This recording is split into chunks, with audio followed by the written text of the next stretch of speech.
All right, I think we'll go ahead and get started. So welcome everyone to the 2021 Virtual SMA Conference. This is Jessica with Cure SMA's Family Support Department, and we thank you all so much for joining us today for the Orthopedic Management in SMA session.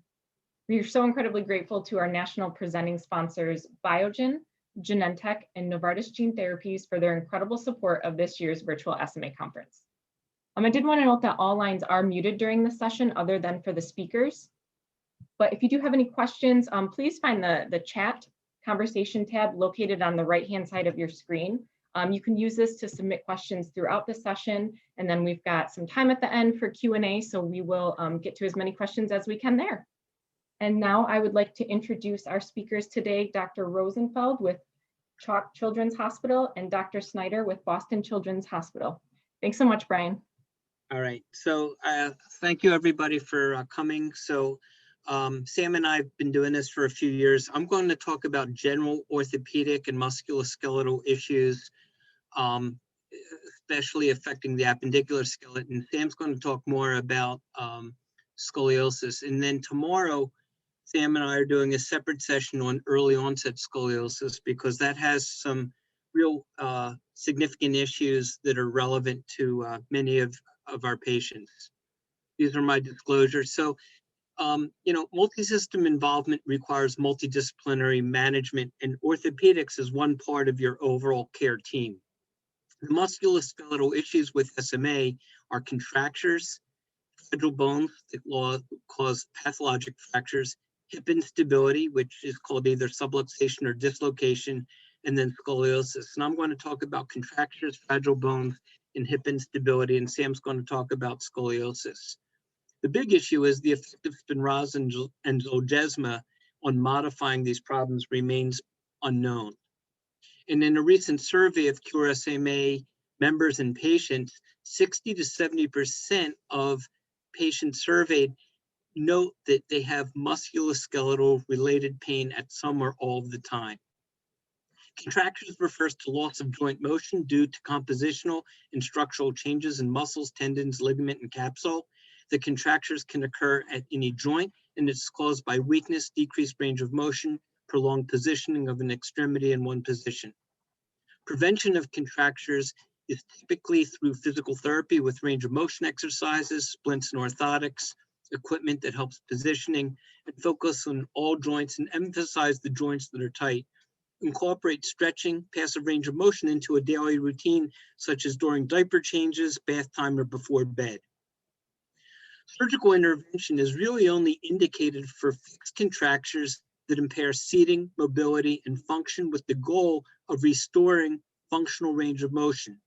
However, contractures rarely occur in isolation, and it's the muscles that cross two joints, such as the hip, knee, and ankle, that are most frequently affected. But lengthening a muscle weakens a muscle, so we're weakening an already weak muscle, so that we have to be very judicious when we're doing these procedures. A deduction contracture refers to limited ability to spread the legs. This can interfere with toileting, hygiene, positioning in a wheelchair. Typically, in our walking patients, this will contribute to a scissoring pattern, and it also contributes to hip instability. Lengthening of the muscle occurs through a small incision right in the groin, and you can frequently feel the tight muscle, the adductor longus, right under the skin. And we make a small incision and we fractionally lengthen, meaning we cut the covering over the muscle. It's a controlled muscle sprain. Hip flexion contractures can contribute to anterior pelvic tilt and hyperlordosis of the lumbosacral spine. And fixed hip flexion contracture is important to consider when we're thinking about spine surgery, especially if the instrumentation extends down to the pelvis.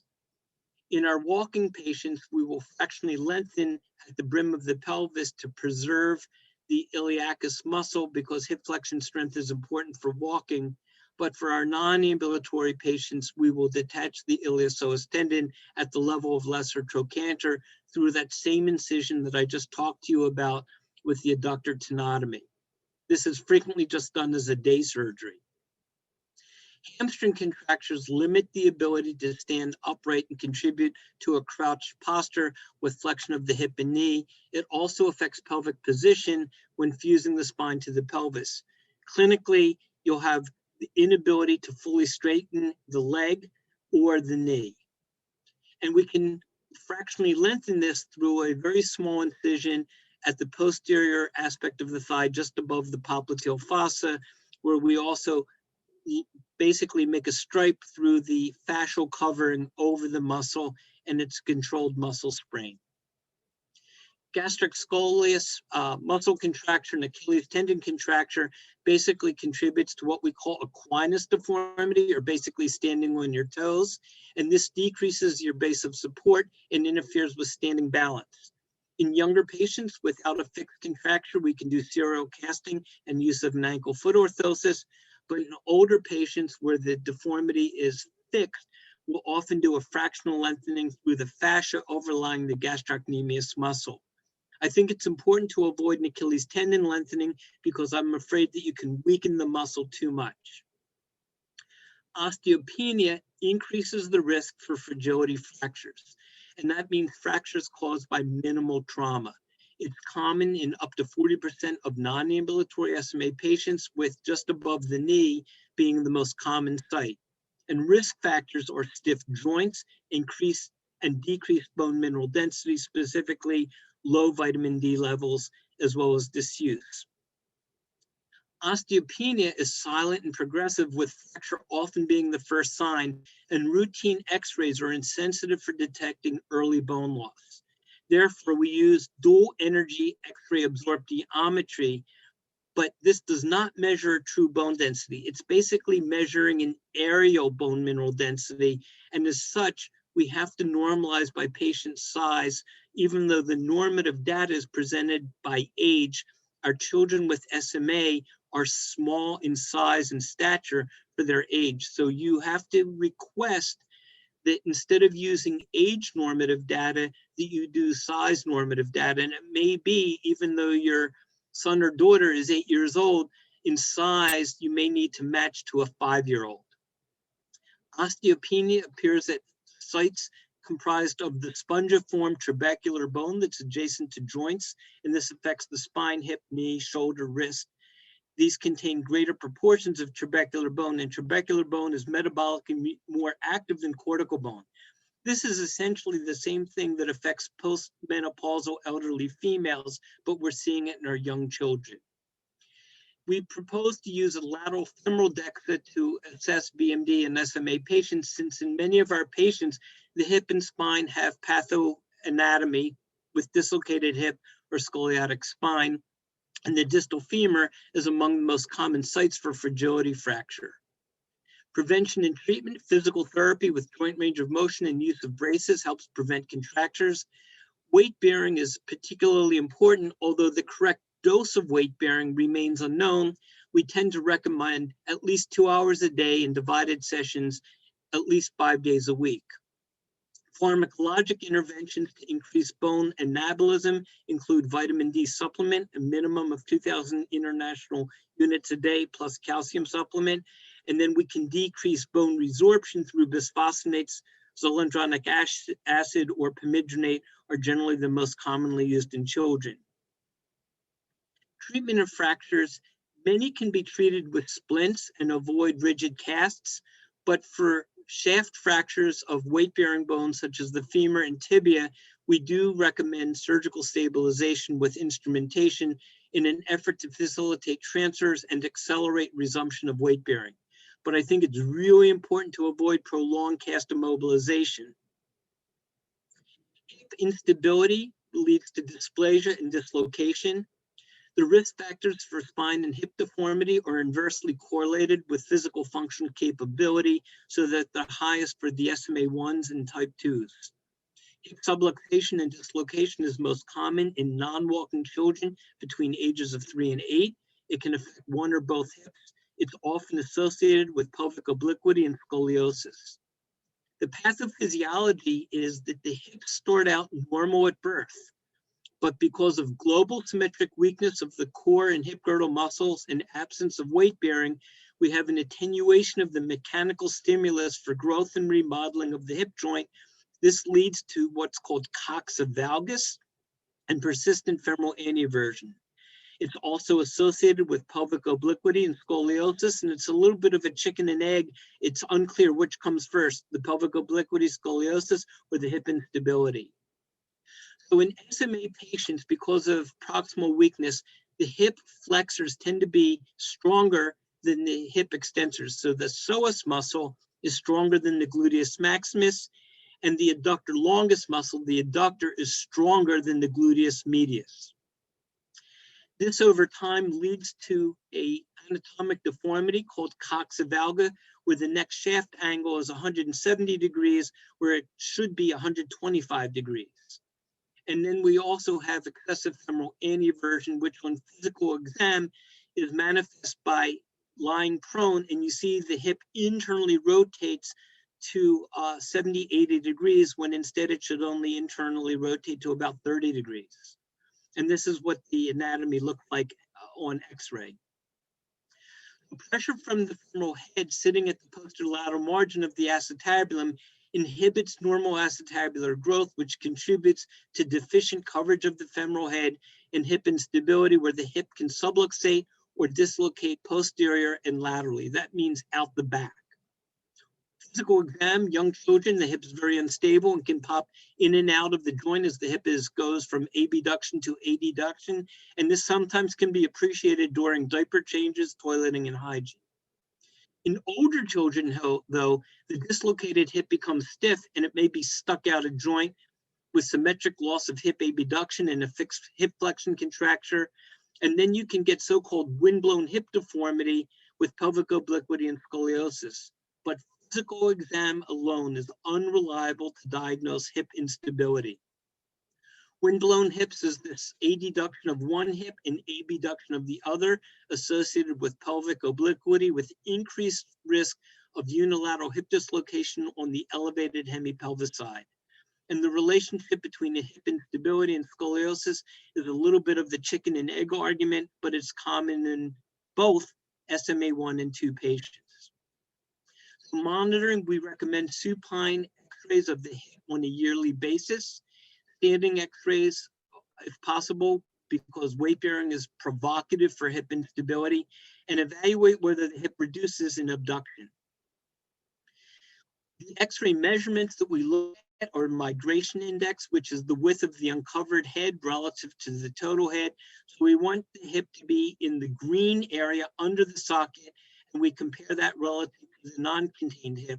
So the hip on the right is only 80% uncovered, whereas the hip on the left is actually 20% covered.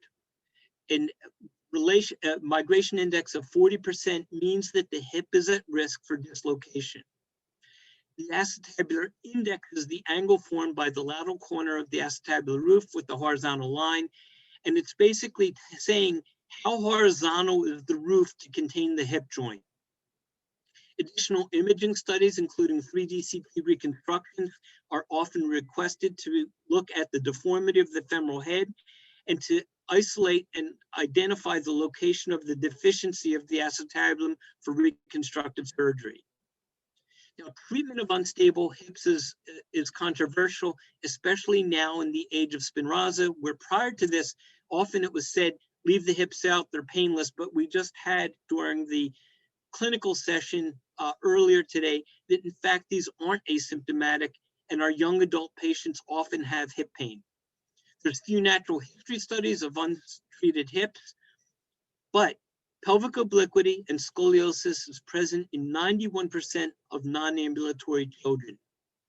Recurrence of coxa valga and hip subluxation have been reported after surgical treatment in young children. So my opinion is that there's no controversy for children who stand, walk with or without assistance. Reconstruct the hip if it's unstable. But non-walking children on Spinraza and Zolgensma, basically we want to prevent the hip from dislocating for comfort, maintenance of pelvic alignment, and improved sitting balance. Spinraza is not curative, and recurrent coxa valga and subluxation may recur, and revision may be required. Non-surgical treatment with physical therapy helps maintain hip motion. Standing 2 hours a day, 5 days a week may help provide the mechanical impetus for remodeling. Use of abduction bracing is helpful as long as the hip reduces in abduction, and I like to get a portable x-ray or an x-ray demonstrating location of the hip in abduction. Indications for surgical indications for surgical reconstruction for a child greater than 4 years with a migration index greater than 40%. However, I tried to delay surgical intervention to age 7 and 8 if children are asymptomatic, since this minimizes the risk of recurrence. A child greater than 8 with a shallow acetabulum, we address both sides of the hip joint, the acetabulum and the femur, and we do a comprehensive approach with soft tissue releases, reconstruction, both sides of the hip joint, the femur and the acetabulum. Varus DeRotation osteotomy corrects coxa-valga and anteversion by redirecting the femoral head into the acetabulum. Do both hips, even if only one hip is sublux, since unilateral VDRO may result in pelvic obliquity, and you have to have sufficient abduction with the hips reducing and wide abduction. Often I have to combine this with soft tissue releases such as an adductor tenotomy. Technique, basically, it's a lateral approach to the hip, kind of what you would use if your grandmother breaks her hip and you're trying to fix the hip. And we correct the coxa-valga by setting the neck shaft angle to normal 120 degrees. This improves the biomechanics of the hip girdle muscles. We'll often shorten the femur to relieve any pressure on the hip, derotate the femur to set it to normal at 15 degrees. And we use a rigid hip plate so that we can start early range of motion and there's no need for spica-cast immobilization. Shallow hip sockets with an acetabular index of greater than 25 degrees often will require reconstruction of the socket, and the type of acetabular osteotomy depends on patient age, walking ability, extent of degenerative changes to the head and acetabulum. We often do something called a Pemberton or Degas acetabuloplasty, which is an incomplete osteotomy, and we hinge on the growing triradiate cartilage, which is the growth center of the hip. This reduces the radius of curvature to improve the posterolateral deficiency and contain the hip. Chronic dislocations in young adults often require these salvage procedures, and if possible, we will do something called a Chiari osteotomy. Scoliosis and pelvic obliquity and hip instability go together, and a rigid fused spine requires a mobile hip for sitting. I'll instrument the spine to level the pelvis before reconstructing the hip, but keep in mind that my screws to the pelvis ilium may interfere with one of my acetabular osteotomies, and do both hips even if only one hip is subluxated or dislocated. Comprehensive approach with soft tissue releases and reconstructing both the hip joint, the femur and the acetabulum. Our perioperative care is epidural anesthesia for 3 days. Diazepam if muscle spasms.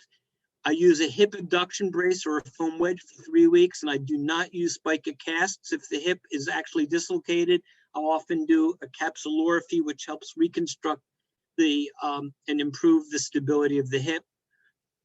I start sitting active range of motion post-op day 2. SPT and center spirometry are absolutely mandatory for pulmonary toilet. In children older than 12, 81 milligrams of aspirin for DVT prophylaxis. Aggressive physical therapy for 6 months with the goal of strengthening the hip girdle, trunk, quads, and starting gait training. Vitamin D supplement is started for a few months prior to the surgery to promote healing and prevent fragility fractures adjacent to the implants. Thank you very much. I think what we'll do is we'll have Sam go on, and then we'll take questions as a group afterwards.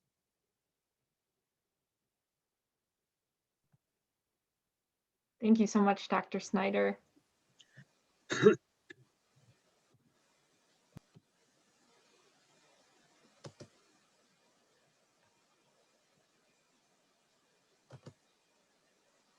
Great, you can see my pictures? Yep. Okay, great. I'm going to talk about the orthopedic management of spinal deformities and spinal muscular atrophy. and I do not have any conflicts with this presentation. Chest wall deformities and scoliosis contribute to restrictive pulmonary disease. The pulmonary complications cause morbidity and mortality. Weak intercostal muscles and unopposed diaphragmatic function may result in the bell-shaped chest or the paracel rib deformity. Symptoms include poor management of airway secretions, hypoventilation during sleep, poor chest wall development, pulmonary infections, skin pressure areas involving the back and the buttocks. Scoliosis occurs in greater than 50% of patients with SMA1 and SMA2.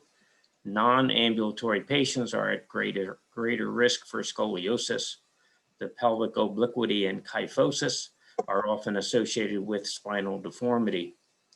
And because of the progression of the scoliosis and the pulmonary compromise, early intervention is important.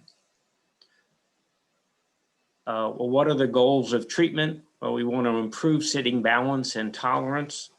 We want to decrease the likelihood of decubiti or skin pressure areas and aspiration.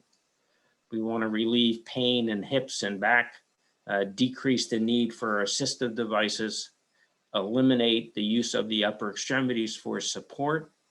We want to facilitate positioning and transfers. And most importantly, we want to improve pulmonary function and allow normal pulmonary growth.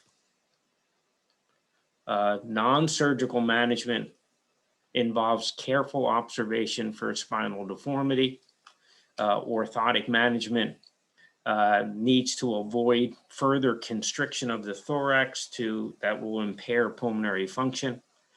We use wheelchair seating systems to maintain sitting posture and accommodate the pelvic obliquity.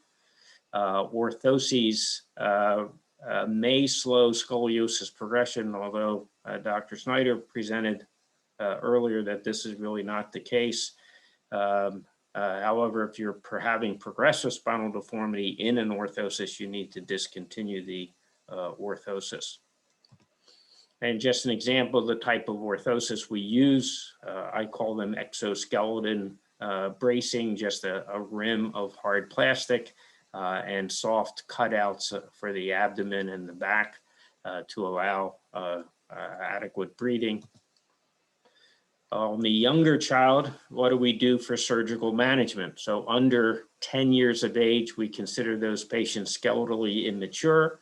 We want to use growing rod constructs without arthrodesis, without spinal fusion. And there's two main groups of growing rod constructs. There's a distraction-based system, which includes the Vector, the vertical expandable prosthetic titanium rib. And this can be used with or without the magic rods, the magnetically growing rods. Or you can use a guided growth type of system, which involves the Lukey trolley or the Schilla technique. But the complications of any of these surgical procedures include infection, anchor displacement, laminar fracture, implant prominence, rod failure, premature arthrodesis or fusion, and you may need multiple surgical procedures. This is an example of the Vector system, which is a distraction system that goes from the pelvis to the ribs and avoids touching the spine to help prevent any fusion. And this can be used with or without the magic rods, which look like these. These are magnetically controlled rods that extend with a device like this, which makes the rods get longer. And these can be done monthly, every 2 months, every 3 months to try to get more normal spinal growth. An example of guided growth with sublaminar instrumentation. This is a technique that I use, and the rods are placed long, and the spine is allowed to grow along the rods. So this is a patient that had this surgery at 9 years of age, and at 2 years later, you can see that the she has grown out to the end of the instrumentation, and then 9 years later, she's grown beyond the instrumentation, and we've maintained pretty good correction of the scoliosis, and most importantly, the lateral or sagittal alignment has been maintained. Another example of the guided growth in a 4-year-old. Again, the rods were left very long, and it did not prevent the rib deformity that you can see at 6 years post-operatively, but she has maintained very nice sagittal side alignment. And at 13 years after the surgery, she has the rib deformity, but has maintained correction of her scoliosis and has maintained nice sagittal or side alignment. And an SMA type 1 patient that had severe pulmonary compromise was done at 7 years of age. This was immediately post-operatively. We got his lungs opened up a good bit. And then 7 months post-operatively, he's already grown out to the end of the instrumentation.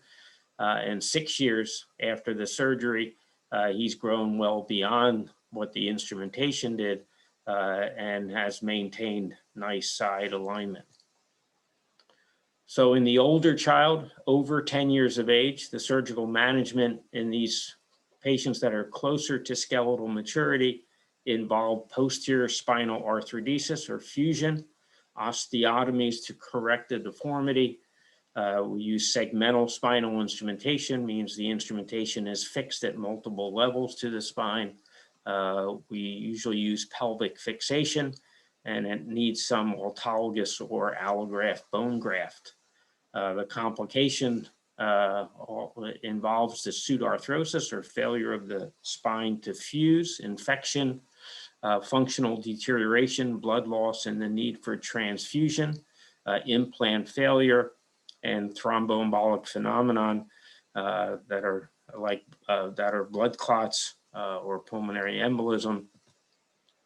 Halo traction can be used in large rigid curves where spinal imbalance cannot be safely obtained with an anterior or posterior spinal procedure. This can include halo pelvic, halo femoral, and halo gravity techniques. Usually the head and trunk have to be elevated. Traction is applied before or between stage anterior and posterior procedure, and even intraoperatively. You must be able to tolerate this traction with a normal cervical spine, no cervical instability, and you have to monitor the neurologic status very carefully in these patients. And just a teenager with spinal muscular atrophy with progressive scoliosis that was unable to tolerate sitting anymore can be stabilized and fused, and this is a just one-time procedure. With intrathecal administration of medication, such as nusinersen, that needs to be placed intrathecally with spinal deformity. You need to have some guided placement of the intrathecal catheter using ultrasound, fluoroscopy, or interventional radiology. Often these children require some procedural sedation, and we worry about the cumulative effects of anesthesia. Laminotomy or laminectomy can be done to facilitate easier placement of a intradural catheter. We are using some indwelling catheter and reservoirs, infusion pump to deliver these medications, so you don't have to repetitively do dural puncture. But the important thing is that you need to do some long-term planning for this intrathecal access at the time of your spinal reconstructive procedure. Well, how do we do safe spinal surgery in these children? These children need preoperative pulmonary and cardiology evaluation. We use total intravenous anesthetic techniques. These patients have poor muscle mass, so they need potassium supplementation. All blood loss is replaced. We use a Cell Saver, which is an autologous blood reinfusion system during the operation. We use aminocaproic acid or transischemic acid that acts as an antifibrinolytic that helps prevent bleeding. Thromboembolic prophylaxis is important. We use anti-embolic compression stockings both during and after the surgery. Any of those children that are on steroids need a appropriate steroid prep. And we always take malignant hyperthermia precautions to make the surgery as safe as possible. These surgeries are all done with spinal cord monitoring. That includes somatosensory evoked potentials and motor evoked potentials and the use of EMG if any screws are placed. The preference is to use autologous blood transfusion. This can be done with pre-donation. We use the Cell Saver, which is intraoperative autologous blood reinfusion. And post-operatively, a Constavac reinfusion drain can be used to provide at least 8 hours of autologous reinfusion. Pulmonary management and intervention in these patients include volume recruitment, ventilators, tracheostomy, mechanical insufflator, exsufflator, cough assist machine, mucus mobilization devices. And it's very important that these children get their pneumococcal and influenza immunizations. Cardiac management includes evaluation with EKG, echocardiogram, Holter monitoring. Intervention is done with ACE inhibitor or carvedilol. Gastroenterology and nutrition evaluation is important to look at swallowing evaluation. Often the correction of scoliosis increases reflux, diet control, appropriate supplementation, gastrostomy tubes when indicated, pharmacologic management, constipation management, and again, GERD management is very important. Dietary supplements, Dr. Snyder talked about. I like calcium citrate, and in the children up to age 10 should be at least 600 milligrams a day, and over age 10 should be about 1,300 milligrams a day. And vitamin D3 in the children under age 10 should be at least 800 international units daily. And my preference over age 11 is to use at least 5,000 international units daily. And this is best absorbed in multiple doses. Wheelchair indications. We want a wheelchair to prevent muscle fatigue. The wheelchair has to have an appropriate seating system. The wheelchair should be used on a part-time basis initially for long distance mobility, while encouraging short distance ambulation and transfers. Wheelchair specifications need a rigid seat and back with a J or the gel or Rojo, the air seating systems. The wheelchair needs appropriate trunk support and head control. I prefer the tilt and space over the reclining type wheelchair. The wheelchair should have power assist modifications and controls that are matched appropriately for the patient. And you need to accommodate ventilatory support and growth adjustments. So we're going to be available for questions at this time. Great. Thank you so much, Dr. Snyder and Dr. Rosenfeld. So Dr. Snyder, perfect, thank you. All right, I am going to, we have a lot of questions coming in. So, and I think that's how it is in person as well. So we'll try and get through as many of these as we can. Our first question that we have is, do you consider hip bracing effective for older children? And with it, would it be limit age to prescribe hip bracing? Yeah, so basically, I'll use it sort of to buy time. help stretch out tight hip adductors. But basically, if you're older than 4 and your hip's unstable, bracing alone will not rescue that hip. I'll use it to buy time, stabilize medical issues, stabilize bone density, but it's not a treatment that has long-term success, and that's been shown in numerous neuromuscular conditions. Great. Thank you so much, Dr. Snyder. Moving right along, the next question we have is, if the hip is out of socket, should you avoid using a stander? No, because I have a lot of kids whose hips are out of socket, and often it's symmetric.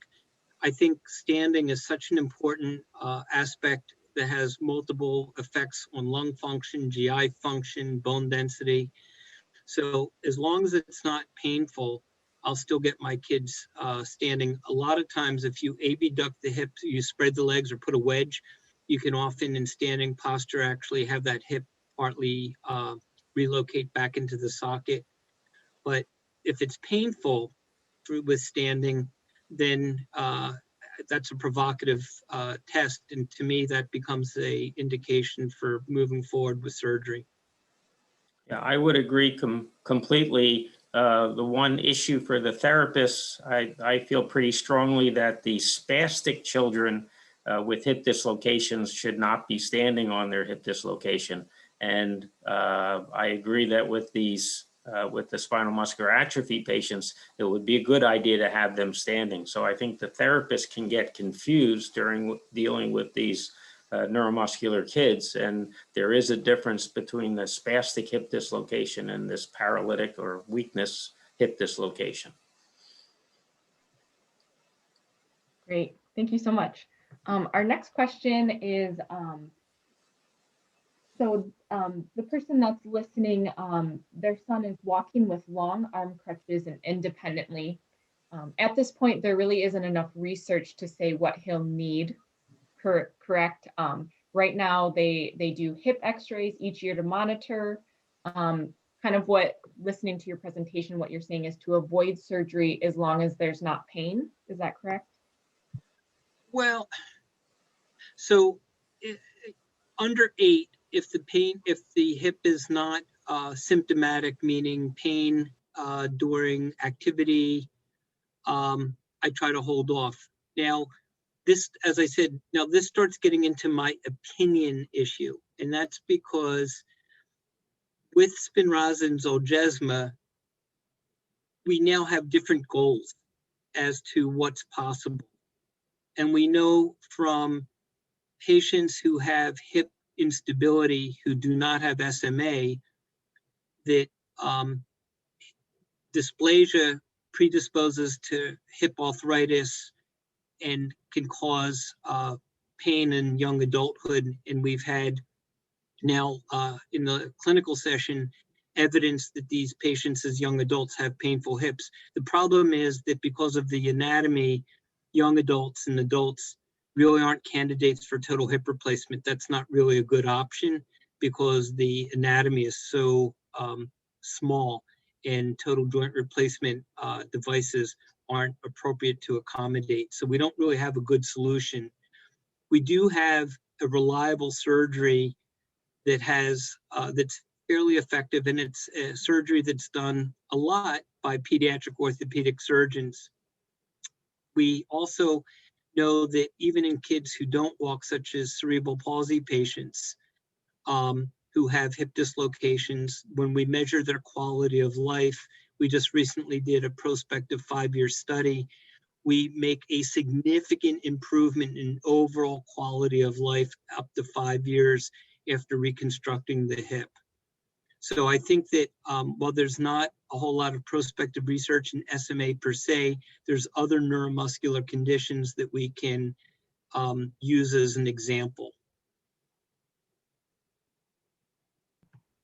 Great, thank you so much for answering that, Dr. Snyder. All right, next question we have for you is, can you speak to the concerns of parents who have very ambulatory children and the regression that is involved with hip surgery? Can you kind of go into the risk benefit, which is a big concern? So again, I'm going to use my, as Sam pointed out, spastic conditions are a little bit different from low tone conditions, but there's enough similarity in the patient population, and the actual surgery itself is actually pretty similar. In fact, it's the exact same operation. So we did a prospective study, 5 years, looking at hip instability in cerebral palsy patients.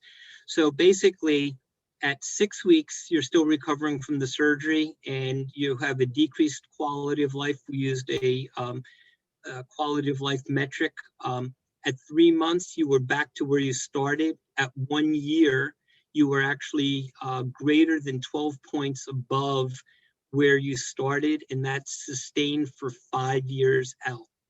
So the initial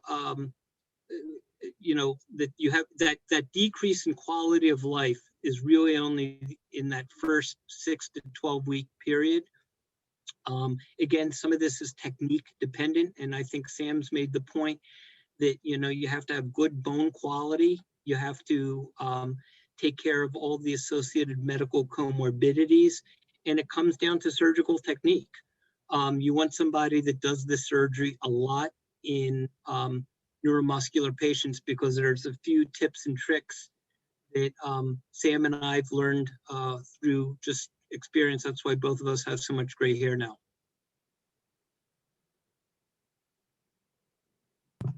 Great. Thank you so much. All right. Our next question is, what could potentially damage the broken connector of the screws in the pelvis of the magnet rods? What causes it? Is that? What could potentially damage the broken connector of the screws in the pelvis of the maggot rods? I'm not sure I understand completely, but that there can be implant failure. There's a lot of forces with distraction systems such as the magic rod, and even when you're manually distracting rods. So there is risk of these failure of any of the anchor points.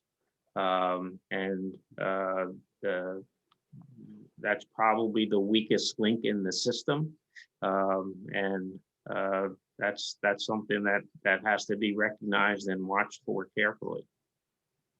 Yeah, I mean, Sam makes the important point of improving bone quality. So the weak link actually is at the bone screw interface with plowing of the screw or pulling out of the hook or pulling through of the bands. So maximizing bone quality before you do the surgery is important. The magic rods have had several recalls related to some issues with metallic debris. But we also had lots of problems with the traditional growing rods and the vector devices. Sam's technique has, novel technique has takes advantage of natural growth, so that may help minimize some of the technical issues. But the magic rods, on balance, from multiple studies, both here and in Europe, have showed an overall benefit in terms of decreasing the number of visits to the operating room. But I think Sam's technique is a very good technique, but not everybody does it. But I do think that as Sam popularizes this technique, more people may start using it. Great. Thank you all so much. Right. Our next question is there an age at which the bones of the femur and pelvis no longer have a chance to migrate to the proper position? And then second part to this, what exercises do you suggest to have the best change to better the positioning of the femoral head and avoid surgery? Yeah, so there's a number of studies that have been done. So basically, femoral version and coxavalga, if it hasn't remodeled, so by age 9, it's not remodeling. And studies actually looking at CP showed that actually after age 6, you didn't have remodeling.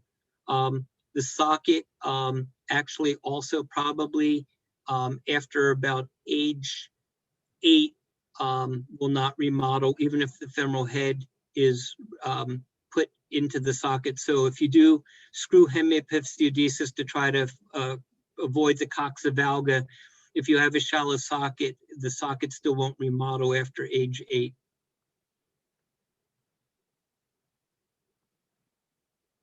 Great. Thank you so much for addressing that. Can you also speak to the less invasive guided growth hip surgery? Yeah, so that's where, so we're talking about growth modulations, where you take a single percutaneous screw, you put it along the femoral neck, cross the distal, across the capital epiphysis, into the capital epiphysis through the physis. So it's a good technique, but you have to do it in a fairly young kid to actually have a meaningful result. And I've seen a couple places, unless the anatomy is small, and if the screw is too big or if it's too central, you'll actually shut down all the growth. And I've unfortunately seen a couple where the entire growth plate got shut down. It's kind of like what we do for slip capital femoral epiphyses. So I think that it's potentially a salvage technique. You'd have to do it probably to be meaningful in a kid around 3 or 4. But it may not be enough because you're dependent on growth modulation. And it's a technique that, although it appears simple, really requires some significant expertise to place that screw in the proper position. And there's complications with screws that are too long that penetrate the joint and can cause other things like chondrolysis and other problems that we see in slip capital femoral epiphysis. So it sounds like it's an easy procedure or a simple procedure, and it really isn't. It needs to be done perfectly. Wonderful. Thank you both so much. So I think we've got time for just one last question here. If a non-ambulatory adult with SMA and osteopenia breaks their hip or femur, is it still advised they have surgery with pins? And then would this be considered the standard of care for this type of issue? So I think that in an adult, I'll tend to use a fracture plate or if a pediatric sized intramedullary locking rod is available, I'll use that. I think adults mobilization is really important. I get worried about DVT prophylaxis and decubitus ulcers more so than I do in children. Many of our adults tend to be a little bit on the obese side, and I really worry about skin issues in our adult population. Was the question for fracture or for hip dislocation? Fractures. Fracture. No, I agree completely. Great. Well, thank you, Dr. Snyder and Dr. Rosenfeld, for taking the time to answer all these great questions. And thank you to everyone who joined in, who submitted questions. If you have any other questions that do come up, please feel free to use the chat. Speakers are able to see the questions throughout the duration of the conference. So if you have other questions, please feel free to use that chat function and we'll try and get those answered. So thank you again, Dr. Oh, go ahead. Hey, Jess, yeah. Also there's an early onset scoliosis that we're actually doing tomorrow, Sam and I. So for those of you that are interested in early onset scoliosis, we're talking. It's 10 a.m. Central Time. Perfect. Yes, absolutely. Come see them tomorrow morning for more questions and answers. So thank you again, Dr. Snyder and Dr. Rosenfeld for your time.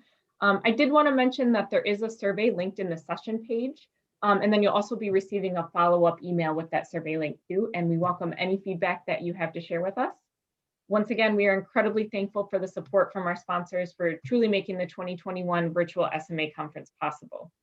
Please join us Friday evening at 6:30 p.m. as we close out the conference, and be sure to wear your conference t-shirt or other SMA gear to the social. And if there's anything that we can do, or if you have any additional questions, always feel free to email us at familysupport@curesma.org. Have a great day, and thank you again for joining the 2021 Virtual SMA Conference. Thank you. Thank you. Bye-bye. Bye.